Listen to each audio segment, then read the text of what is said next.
কলাটা পুরো পেকে গেছে। আর বেশি কলা, একদম পাকা তেলতেলে কলা আমার একদম ভালো লাগে না। বেশ একদম শুদ্ধ শুদ্ধ কলা হবে, ওগুলো খেতে খুব ভালো লাগে। আর যখনই খুব বেশি পেকে যায় তখন ওই কলার যে বড়াগুলো হয় না, এমনি ময়দা বলো আটা ফাটা দিয়ে চিনি ফিনি দিয়ে ওটা খেতে ভালো লাগে। তো যাই হোক, গুড মর্নিং, সুপ্রভাত, কেমন আছো তোমরা? আশা করি তোমরা ভীষণই ভালো আছো। আমি ওই আছি কোনো রকম, এইভাবেই চলে যাচ্ছে। মানে 5 দিন ভোর না, এত বেশি গরম যে না ভালো করে ঘুমাতে পারছি, না ভালো করে বসতে পারছি, না ভালো করে খেতে পারছি। মানে খাওয়ার তো প্রশ্নই উঠছে না। কালকে মাংস হয়েছিল, সেই মাংস ফ্রিজে রাখা আছে, আজকে দুপুরে ওইভাবেই চালাবো। আজকে মানে কি বলবো, মানে এত গরম পড়েছে। কালকে রাত্রিবেলা মানে সারা রাত আমরা সবাই উসপাস করেছি। আর এখন যেহেতু এসি বেশি চালাচ্ছি না,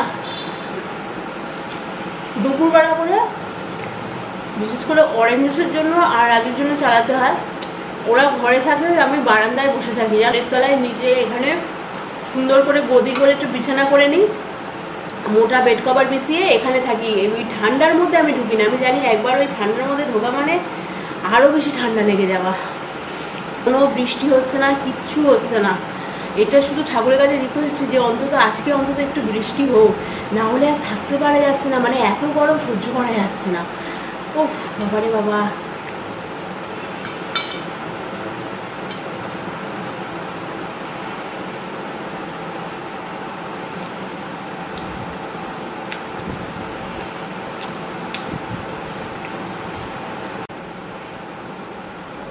শ্বশুরমশাই পুজো করে যেই ফলগুলো পাঠিয়ে দিয়েছে সেটা হচ্ছে আপেল। আর এবারে আজকে পুজো করে পেয়েছে, আপেল পেয়েছে, আর এটা হলো এই আমটা পেয়েছে, আর এই দুটো কলা পেয়েছে। আর এদিকে এই পেয়ারাগুলো আমার শাশুড়িমা কিনেছে, বললো যে সকালবেলা এসেছিলো, কখন এসছে আমরা তো জানি না, নইলে সকালবেলা এটা আমার শাশুড়িমা কিনেছে, বললো এই বাড়ির জন্য নিয়েছে, এই আপেল নিয়েছে। আর এটা আমাদের গাছের আম। ওয়াও, এই আম দেখলে আমার খুব লোভ লাগে। আর তার সাথে আছে এই যে অরেঞ্জ জুসের জন্য পাঠিয়ে দিয়েছে একটা শশা। আর আরও একটা জিনিস এসছে আমাদের, এটা কি এসছে দেখাবো। এটা যেটা এসছে এটা তোমাদের দেখাই। এসছে কালকে, এটা রোদে ছিল এতক্ষণ, এবার এটাকে খুলবো, খোলার পর তারপর আবার ওই নো নো অরেঞ্জ জুস দাঁত দিয়ে কেটে দেন, 1 মিনিটের মধ্যে কেটে দেবে, দেখবে এটা কি এসছে, দেখবি কি এসছে দেখ। ওরে বাবা, ওই দেখ, এই নিয়ে পালাবে, ওই নিয়ে পালাবে, ওই নিয়ে পালাবে, এই নিয়ে পালালো, ওই দেখো নিয়ে পালালো। দে অরেঞ্জ জুস, বহুত বাজি নয়, দাও এটা আবার। আর ওটা নিয়ে যোগ করবে কি, ও না ভাঙতে পারবে না কিছু। থাক, বুঝেছি। কি বড্ড ছোট নাকি গো?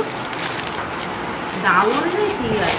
আদা রসুন থাকা যাবে, আদা রসুন থাকা যাবে, আদা রসুন থাকা যাবে না, খুব ছোট নয়, খোল বড় আছে। খোলের জন্য নয়, মোটা হলে সেগুলো সুবিধে হয়। যে কি অসুবিধা হবে? আদা রসুন হয়ে যাবে।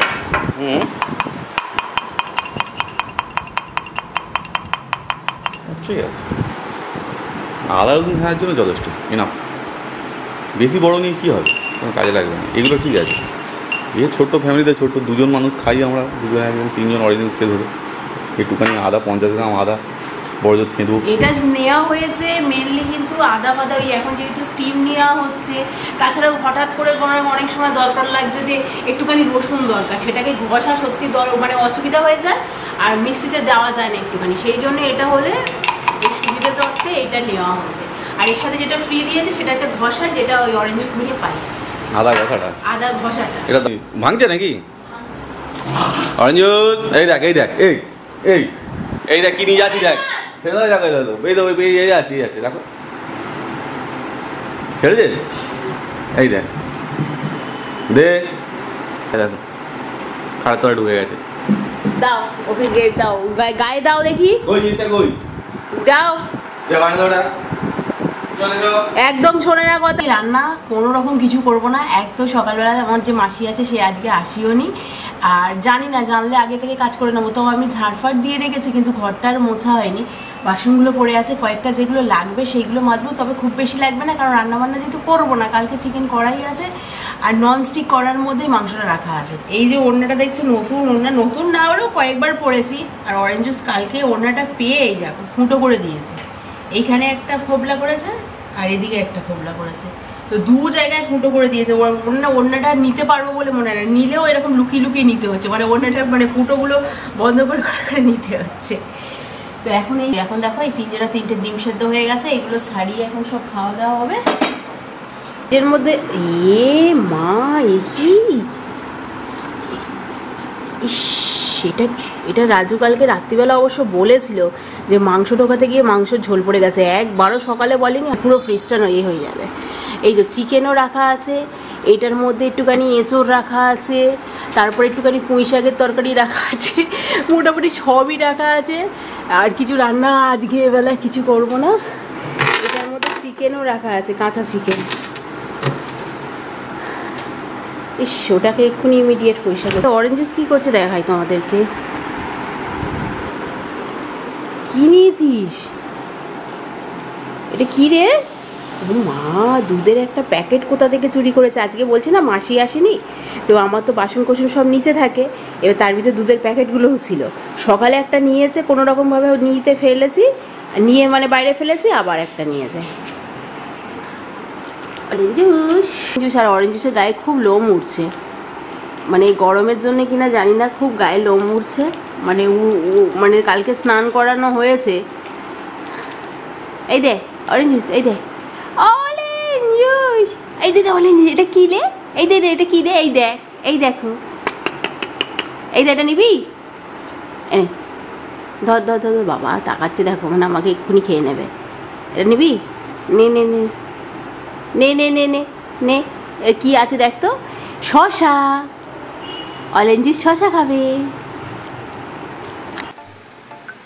আর আজকে সন্ধেবেলা আমি বানাচ্ছি চিকেন স্যুপ, আর যেটা একদম ঘরোয়া পদ্ধতিতে বানাচ্ছি। অনেকে অনেক রকমভাবে বানায়, আমি কিভাবে বানাচ্ছি এই নিয়ে সেকেন্ডবার বানালাম।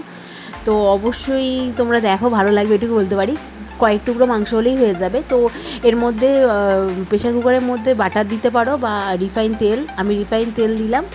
দেওয়ার পরে এর মধ্যে তেজপাতা আর গোটা গরম মশলা ফোড়ন দিয়ে দেবো, বেশি করে একটু গোটা গরম মশলা ফোড়নটা দিতে হবে। দিয়ে এটা ভালো একটু হালকা হালকা গন্ধ বেরোলেই এর মধ্যে আমি দিয়ে দেবো একে একে পেঁয়াজ আর রসুন আর আদা, ছোট্ট ছোট্ট করে কাটা আছে, বড় বড়ও কাটতে পারে, ছোটো ছোটো করেও কাটতে পারে। তো আমি এখানে দেখো এরকম ছোটো ছোটো করে কেটে রেখেছি। এটাকে দিয়ে আমি ভালো করে একটু নেড়ে চেড়ে নেবো, যাতে পেঁয়াজের একটু গন্ধটা উবে যায়। তবে খুব বেশি নাড়তে লাগে না, এটা খুব তাড়াতাড়ি আর ইজিভাবে হয়ে যায়। তো একটুখানি ভালো করে নেড়ে চেড়ে নিয়ে আমি চিকেনগুলো দিয়ে দেবো। চিকেন অনেকে কী করে ছোটো ছোটো করে কেটেও দেয়, আমি এখানে বড় বড় পিস করেও দিচ্ছি, কারণ আমি ইউটিউবে যেটা দেখে করছি সেটা এরকমভাবেই করেছে। তো এর আগেও একদিন করেছিলাম, একটু ছোটো ছোটো পিস ছিল, তো আজকে একটু অন্যভাবে করছি। তো দেখো এইভাবে চিকেনের টুকরোগুলো দিয়ে দিলাম, দিয়ে ভালো করে মোটামুটি 3-4 মিনিট মতন একটু কষাতে হবে, মানে একটু নাড়তে হবে 3-4 মিনিট, যাতে মাংসর একটা গন্ধ বেরোয়, সেটা যাতে চলে যায়। তো এখানে মোটামুটি 3-4 মিনিট আমি নেড়ে নিয়েছি, নিয়ে এর মধ্যে নুন দিয়ে দিলাম। নুনটা দেওয়ার পরে এর মধ্যে সবথেকে মেন দরকার আমি যেটা করেছি সেটা হচ্ছে গোলমরিচের গুঁড়ো। গোলমরিচ শুকনো কড়াই ভেজে নিয়েছি, নিয়ে একদম ভালো করে নোড়া দিয়ে একটু গুঁড়ো করে নিয়েছি। আর এর মধ্যে আলু দিয়েছি, তোমরা চাইলে গাজর, বিনস সবই দিতে পারো, আমার কাছে শুধুমাত্র আলু ছিল, তো আলুটা দিয়ে দিলাম। এটা এখন এক বাটি করে যদি খাওয়া যায় খুবই ভালো, সপ্তাহে 1-2 দিন। আর এই যে গোলমরিচের গুঁড়ো দিয়ে দিলাম, দেওয়ার পরেই একটু নুন দিয়ে দেবো স্বাদ অনুযায়ী। দেওয়ার পরে আমি জল দিয়ে দেবো, আর জলের পরিমাণটা বেশি দেবো, আর 4টে সিটি দেবো, দিলে এটা খুব ভালোভাবে গলে যাবে। তো জলটা বেশি করে দেবো, 4টে সিটি দেওয়ার পরে নামিয়ে নিয়ে তোমাদের দেখাচ্ছি কেমন হলো।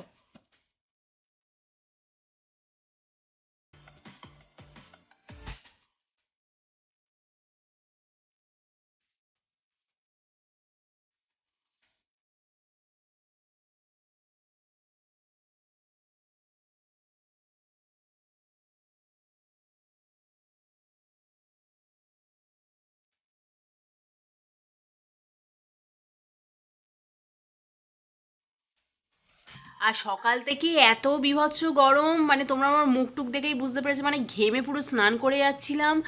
বাধ্য হয়ে ভিডিওটা আমি স্টপ করলাম। আমি বলি বাবারে এই গরমে সত্যি পারা যাচ্ছে না, মানে কথা বলতেও ইচ্ছা হচ্ছিল না। দুপুরবেলা এইটুকু ভাত নিয়ে 1 পিস মাংস নিয়ে খেয়েছি বাবা, খুব কষ্ট করে।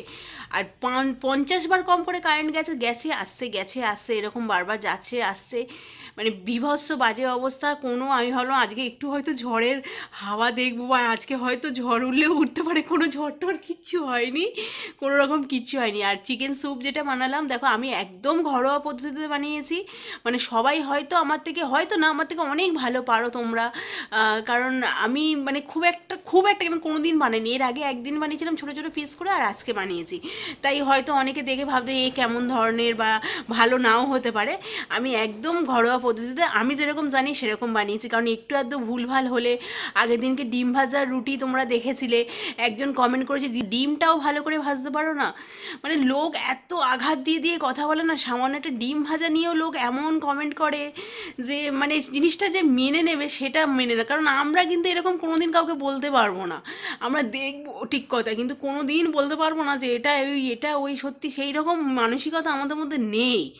সে যাই হোক, তো এই আমার হয়তো স্যুপটা দেখে অনেকে হয়তো বলতে পারে যে এই কেমন ধরনের, বাবা এটা অনেকেই বলবে, কারণ আমার সামান্য ডিম ভাজা থেকে যে বলতে পারে, তো এটা তো বড় কিছু নয়। সেই জন্য বললাম দেখো আমি এরকমই, আমি ঘরোয়া পদ্ধতিতে বানাই। তোমরা অনেকেই আছো যারা আমাকে এইভাবে দেখে অভ্যস্ত, এইভাবে আমাকে ভালোবেসে আসছো, বাস আমি এটাই চাই যারা আমাকে ভালোবাসো সেইভাবেই আমাকে ভালোবেসে যেও। তাই আমার ডিম ভাজা উলট পালট হলেও তোমরা ক্ষমা করে দিও, আর স্যুপ ভুলভাল হলেও তোমরা ক্ষমা করে দিও। তো তোমরা ভালো থেকো, সেফ থেকো।